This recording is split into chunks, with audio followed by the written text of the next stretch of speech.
So I'm about to start A Reaper in the Ashes by Sabaa Tahir. This series is so good. This is the third one in an Ember in the Ashes series. There are 4 total, and then one was just released, like a spin-off. And this is well written. It is YA, but it doesn't read like YA in the best way. There's so much politics scheming. It's dual POV, and yeah, just if you're looking for a good fantasy that has scheming, politics, closed door, romance, but not, there's really no romance in this, but like there's tension. It has the tension you want. I just recommend this series. I'm about to start book number 3 right now.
Yeah, there's a borderline blizzard happening outside, and I haven't started my car in over 24 hours, so I'm like, I should probably go start it so it doesn't freeze.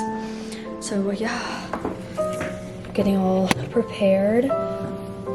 Last year I lived in England and we got maybe half an inch of snow the entire year, and now here I am in the US where it is snowy.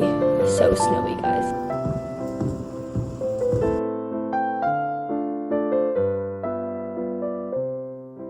Good news, my car turns on. That's the view we're working with right now.